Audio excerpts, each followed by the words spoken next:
Halo guys, assalamualaikum warahmatullahi wabarakatuh.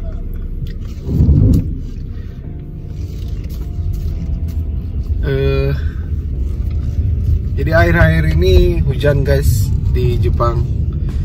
Mungkin udah mau masuk musim hujan guys ya. Biasanya di bulan 6 itu masuk musim hujan guys kalau di Jepang ya. Nah, kita ngobrol masalah pernikahan dengan orang Jepang guys ya. Nah, kalau kita ngebahas mengenai pernikahan di mana-mana nggak ada bedanya guys ya. Tapi yang mungkin yang paling mencolok daripada menikah dengan orang Jepang adalah perbedaan budaya ya guys ya, kebiasaan dan lain-lain seperti itu guys ya. Jadi untuk sebagian orang yang melihat pernikahan orang Indonesia dengan orang Jepang itu mungkin ada yang melihatnya oh bahagia terus atau apa lancar-lancar terus gitu ya, nggak ada pertengkaran yang berarti lah istilahnya. Nah sebenarnya nggak gitu juga sih, ada kultur shocknya guys ya, ada kultur shocknya.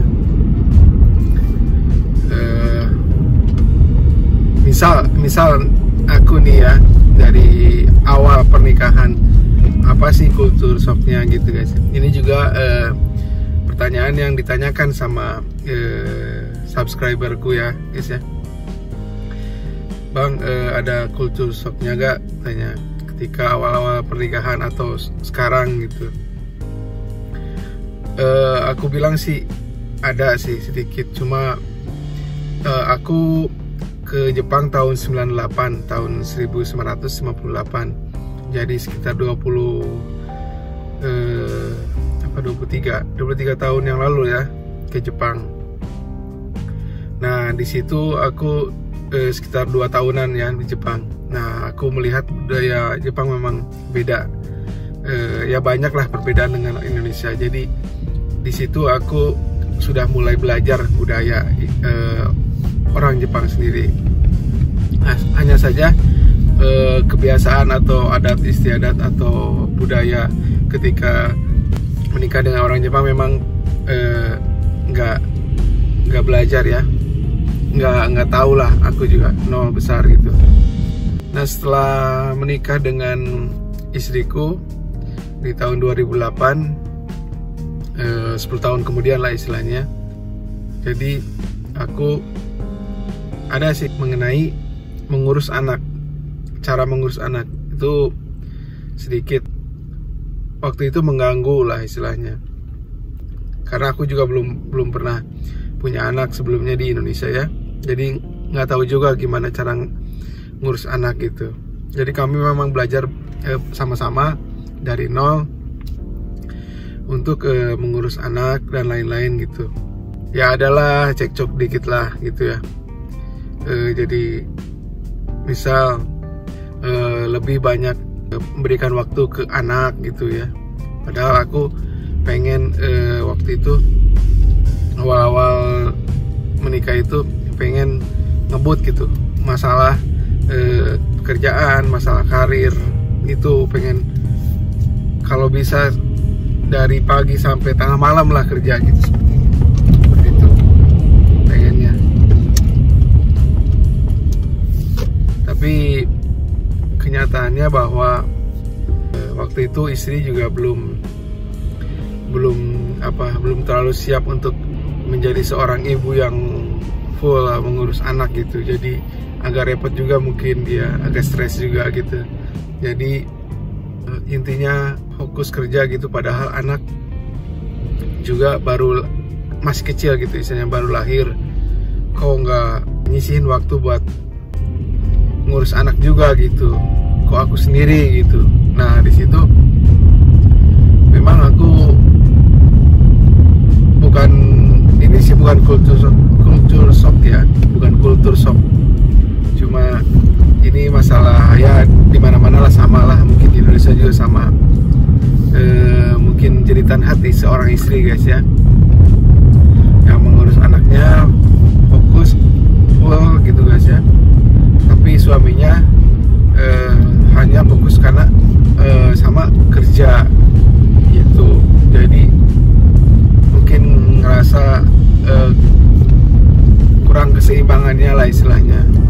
bisa gitu.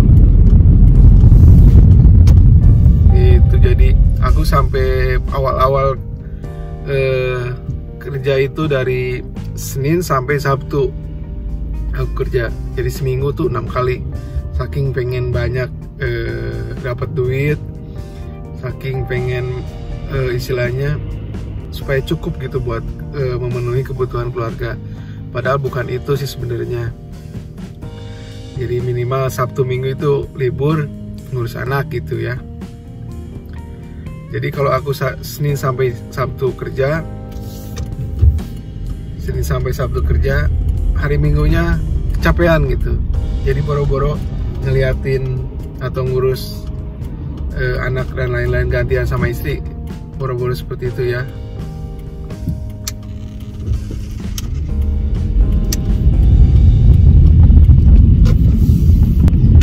Nah itu sedikit mengenai lika-liku lah istilahnya pernikahan dengan istri ya. Sama aja sih mungkin menikah dengan orang Indonesia juga, mereka juga minta waktu untuk kita melihat mereka, kita nanyain keadaan mereka, kita ngurus anak, mungkin pengen minta bantuannya lah istilahnya, minta kerjasamanya. Bukan di awal menikah sih, setelah punya anak 3.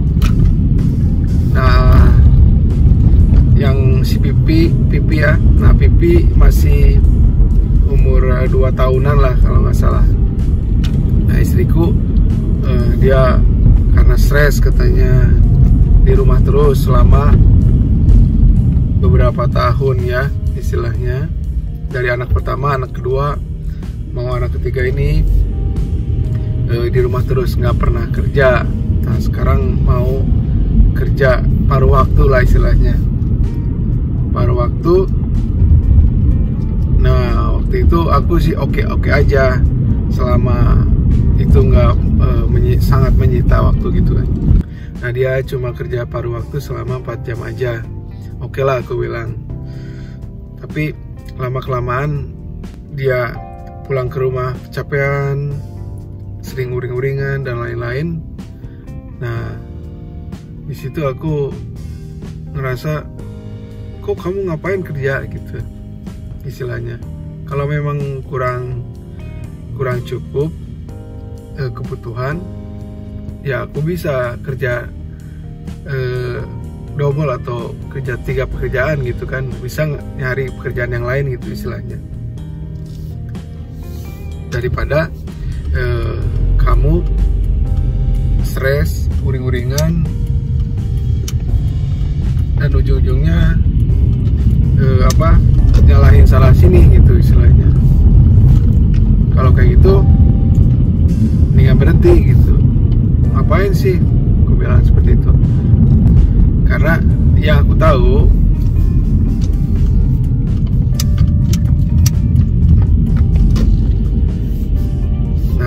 karena yang aku pikir kalau perempuan mengurus anak dan lain-lain, mengurus rumah tangga ya, mengurus suami, terus dia kerja, pastilah stres, pastilah lebih stres lah istilahnya ya. Nah makanya itu aku cekcok juga di situ sama istri, dan istri bilang di Jepang itu tomobataraki katanya. Kalau udah anak-anak segini dengan usia segini itu tomobataraki katanya.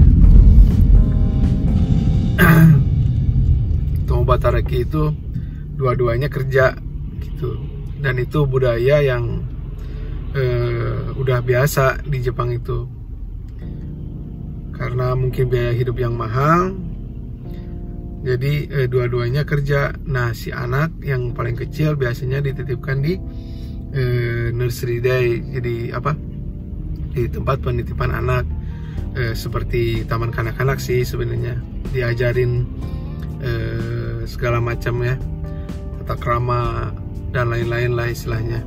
Nah seperti itu. Jadi katanya. Nah itu yang bikin aku kaget tuh Tomo Bataraki, yang ya aku sih lihat sih di sekelilingnya, sekeliling orang-orang yang kerja, dua-duanya kerja gitu, istrinya sama suaminya kerja, anaknya dititipin seperti itu. Hanya saja menurutku kalau aku sih ya lebih baik si perempuan itu di rumah saja gitu istilahnya. Nah seperti itu aku pikirannya. Tapi karena istriku pengen ngelanjutin kerja, dan dengan alasan Tomo Bataraki itu atau dua-duanya kerja, ya aku bilang ya udah terserah kamu deh, asal silakan kerja ya sehari 4 jam segala macam lah, tapi asal kalau ada apa-apa, kalau capek segala macam, nggak usah komplain gitu, nggak usah menggerutu segala macam, nggak usah komplain lah aku capek segala macam, nggak mau ngapa-ngapain segala macam, nggak gitu. Karena yang menjalani, yang memutuskan dianya sendiri gitu, bukan kalau aku yang nyuruh kamu kerja terus dia komplain aku capek, aku stres gimana, ya berarti aku yang harus memutuskan lanjut atau tidaknya. Nah, jadi seperti itu guys, kultur shocknya. Aku ya mungkin di Indonesia juga banyak yang dua-duanya kerja ya guys ya, suami istri kerja gitu.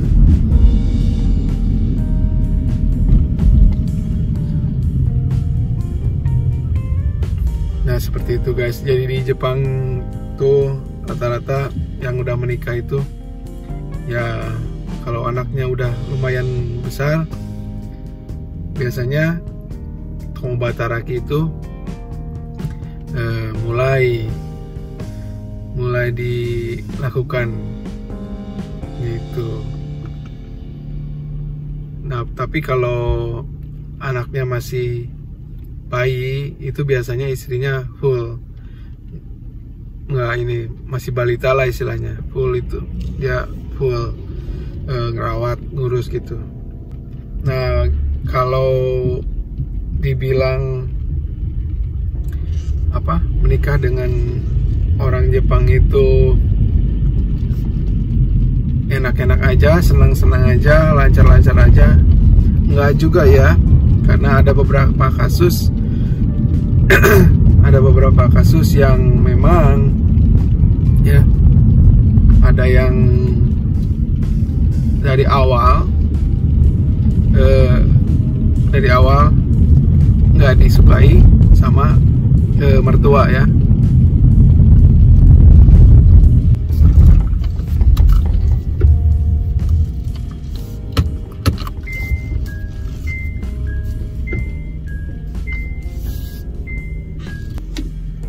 Karena ada beberapa kasus yang memang si orang Indonesia ini ada masalah mengenai hubungan dengan mertua, baik itu mertua laki-laki ataupun mertua perempuan. Dan akhirnya si mertua laki-laki atau perempuan ini biasanya campur tangan urusan rumah tangganya orang Indonesia ini.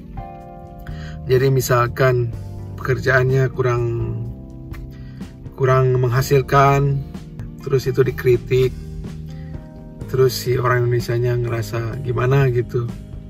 Nah kebiasaan-kebiasaan orang Indonesia yang memang mungkin ya mertuanya sudah tidak memiliki rasa ketertarikan gitu istilahnya. Jadi dia ngerasa nggak respect aja gitu apa yang dilakukan sama si menantu ini gitu, menantu orang Indonesia ini. Mungkin seperti itu yang aku tahu ya, beberapa kasus seperti itu. Ada yang memang dari awal nggak setuju menikah dengan orang Indonesia, terus banyak sih kasus yang aku dengar ya, pernikahan dengan orang Jepang itu tidak berjalan mulus karena adanya pihak ketiga, yaitu pihak mertua, baik mertua laki-laki Jepang atau mertua perempuannya, istilahnya seperti itu. Dan akhirnya ada yang sampai bubaran, ada juga yang masih sembunyi-sembunyi istilahnya, di depan mertuanya bubaran istilahnya, tapi di belakang mereka masih menjalin hubungan, masih sebagai suami istri gitu. Ada yang seperti itu juga. Jadi memang semuanya tergantung tergantung kitanya lah, kita mau di Indonesia mau di Jepang juga. Kalau kitanya pasti baik lah sama mertua ya, tapi caranya kita gitu mungkin karena mertuaku dulu juga nggak ada perasaan nggak suka sama aku. Adalah pasti ya, ngerasa aduh gimana gitu, padahal pengennya, harapannya anaknya itu menikah dengan orang Jepang sendiri gitu ya. Kok ini menikah dengan orang Indonesia gitu, yang nggak tahu asal usulnya, yang nggak punya uang, yang ya segala macam lah istilahnya. Pastikan orang tua itu di mana-mana pengen anaknya itu bahagia segala macam. Tapi seiring dengan waktu, aku menunjukkan ke mereka kok istilahnya aku bertanggung jawab untuk anaknya. Nah, aku sering gitu beliin gitu buat mertua ya, mulai dari misalkan ya yang kecil-kecil lah, misalkan beli anting-anting, beli gelang gitu ya. Setahun sekali lah kita beliin buat orang tua gitu, buat mertua, apalagi mertua perempuan ya. Kalau mertua laki-laki beliin kemeja aja, baju, kemeja, celana itu udah udah cukup lah istilahnya, bisa mengambil hati mereka. Nah seperti itu, hal-hal seperti itu aku lakukan. Alhamdulillah sih perubahan dari sikap mertua itu aku bisa lihat dari mimik mukanya ketika dia ngerasa ya udahlah, kayaknya ini udah jodohnya, kayaknya ini udah tepat gitu. Ada yang aku melihatnya seperti itu sih. Jadi yang ku ingin bahas di sini adalah bahwa menikah dengan orang Jepang ataupun orang Indonesia itu sama saja. Jadi bagaimana cara kita menjalaninya guys ya. Oke guys,